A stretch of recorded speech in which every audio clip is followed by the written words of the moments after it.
Dear students and parents, मैं हूं राकेश और स्वागत करता हूं आप सबका अपने यूट्यूब चैनल नीट जी पटना पर। अगर आप नीट यूजी 2025 के जरिए एमबीबीएस, बीडीएस, बीएससी नर्सिंग, चाहे वो गवर्नमेंट कॉलेज हो या डीम्ड यूनिवर्सिटीज हो, उसमें एडमिशन लेना चाहते हैं तो ये वीडियो आपके लिए है। क्योंकि एमसीसी ने राउंड वन काउंसलिंग की डेट्स वो बढ़ा दिया है।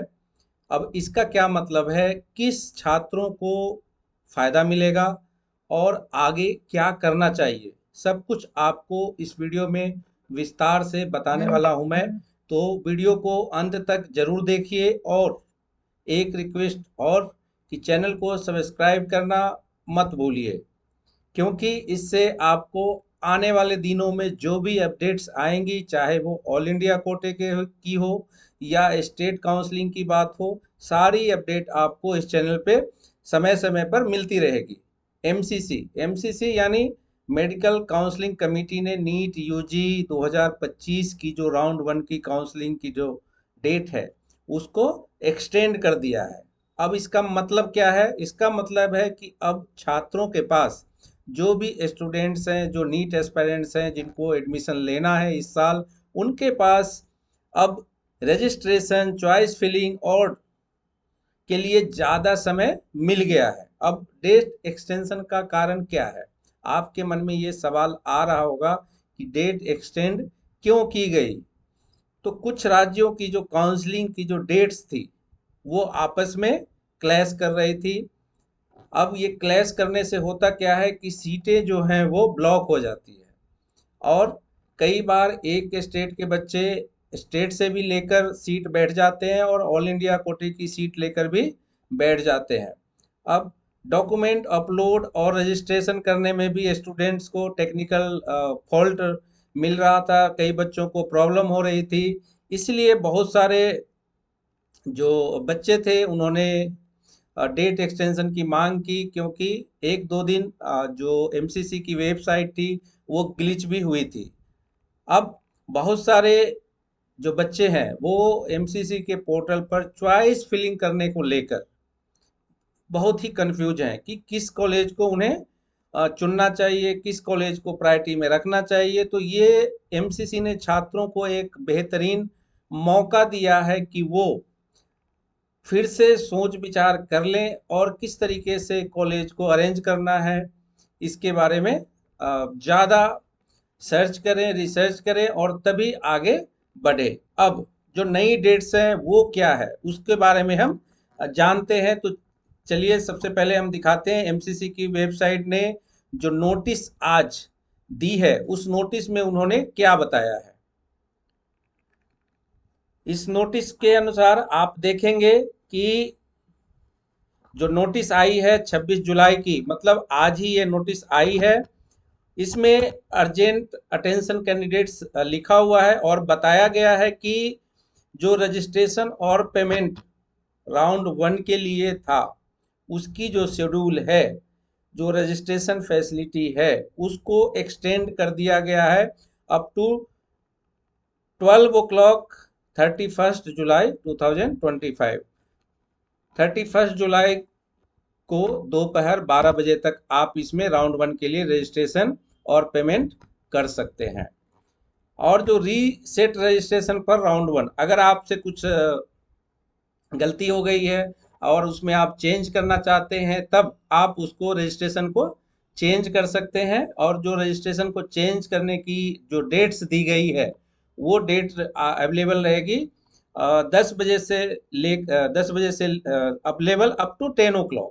10 बजे तक आप उसमें चेंज कर सकते हैं। 31 जुलाई को ये डेट दी गई है। और जो चॉइस फिलिंग है राउंड वन के लिए उसको भी एक्सटेंड कर दिया गया है 11:55 फॉर 31 जुलाई।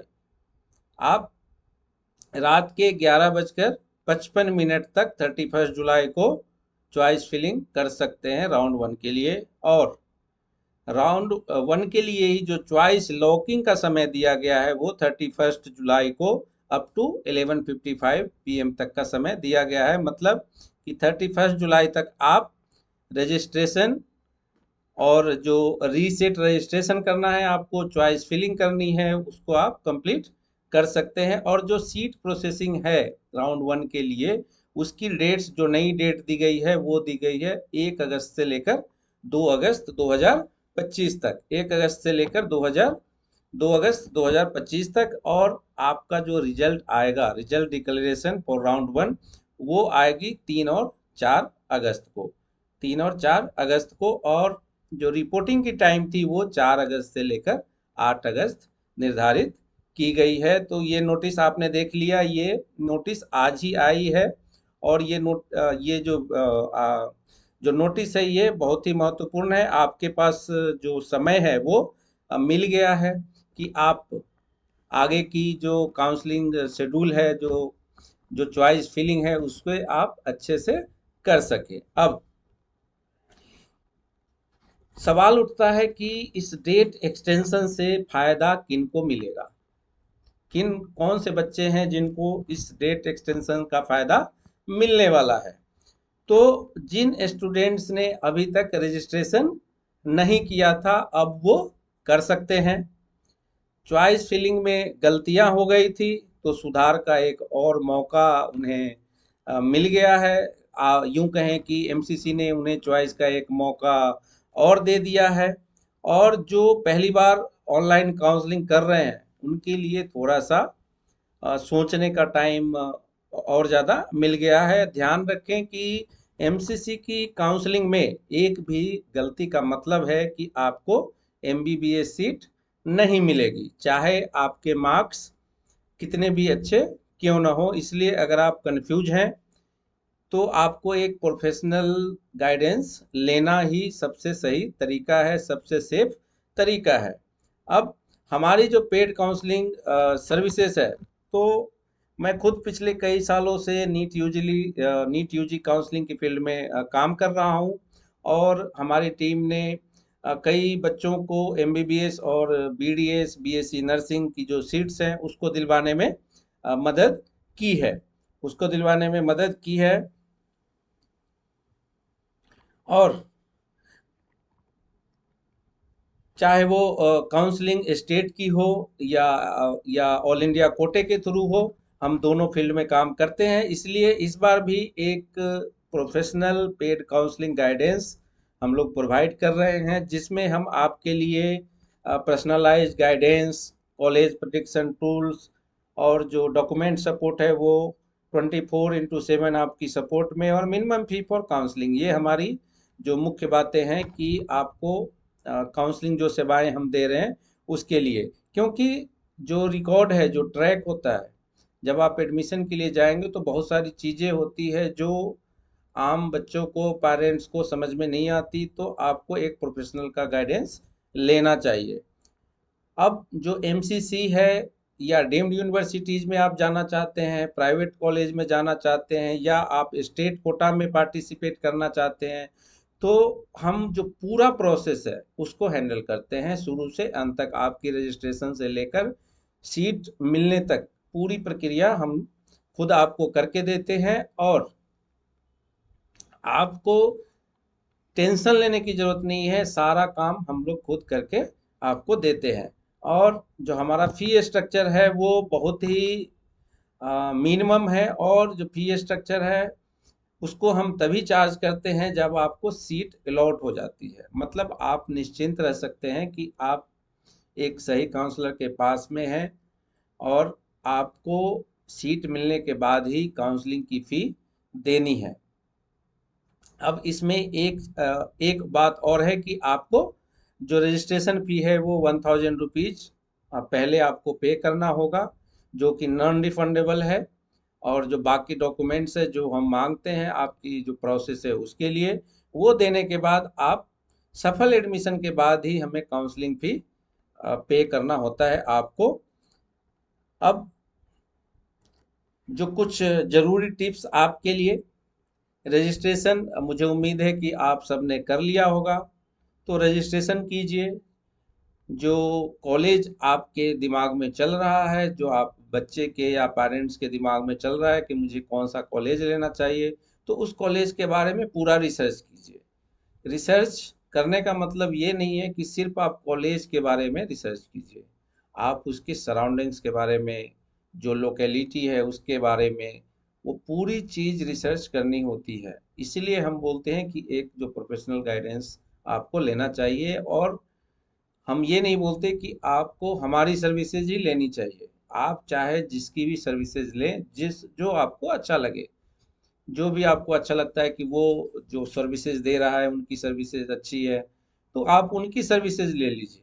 लेकिन आपको एक प्रोफेशनल की मदद जरूर लेनी चाहिए, और अपडेट रहना चाहिए आपको, और बैकअप ऑप्शन भी आपके रहना चाहिए, रखना चाहिए माइंड में कि हमें अगर सीट अलॉट नहीं होती है तो हमें क्या करना चाहिए। और सबसे ज़रूरी है कि आपका मेंटल प्रिपरेशन आपकी बहुत ही ज़रूरी है।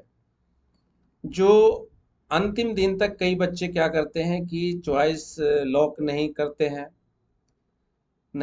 हैं तो ठीक है, ऑटोमेटिकली जो सिस्टम है वो चॉइस लॉक कर देता है। लेकिन अगर आपके दिमाग में है कि मुझे ये कॉलेज ऊपर रखना है, ये कॉलेज नीचे रखना है, तो उस जब आप पूरे सेट हो जाते हैं कि नहीं, मेरा दिमाग बन गया कि मुझे यही रखना है, तब आपको ये कॉलेज की जो लॉकिंग है, जो चॉइस लॉकिंग है, वो कर लेनी चाहिए समय पर।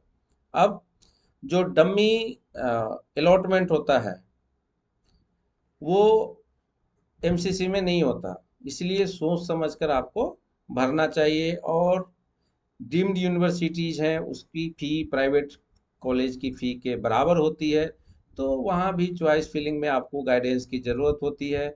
कई सारे बच्चे जो प्राइवेट कॉलेज में एडमिशन लेना चाहते हैं वो सोचते हैं कि हमें डीम्ड यूनिवर्सिटीज़ के लिए नहीं फिल करना चाहिए। तो उन पेरेंट्स और उन बच्चों से हम कहना चाहते हैं कि आपको डीम्ड यूनिवर्सिटीज़ की जो काउंसलिंग है उसमें भी पार्टिसिपेट करना चाहिए। तो दोस्तों, एमसीसी की जो डेट एक्सटेंशन आई है, उस उन स्टूडेंट्स के लिए एक आखिरी मौका है जो अभी तक कंफ्यूज थे, या लेट हो गए थे, या वो समझ नहीं पा रहे थे कि हमें क्या करना चाहिए, हमें स्टेट की काउंसलिंग करनी चाहिए या ऑल इंडिया का कोटा की काउंसलिंग करना चाहिए। तो ये आपको सोचने के लिए और थोड़ा सा समय मिल गया है। और अगर आप चाहते हैं कि आपकी एमबीबीएस की सीट पक्की हो जाए, तो बिना देर किए हुए हमारी टीम से जुड़िए। हम आपका पूरा काउंसलिंग प्रोसेस संभालते हैं, और आप सिर्फ अपने रिजल्ट का इंतजार कीजिए।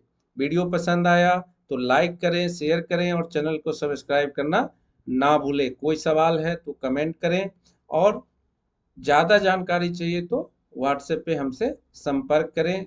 वीडियो देखने के लिए धन्यवाद। मिलते हैं फिर से एक नए वीडियो में।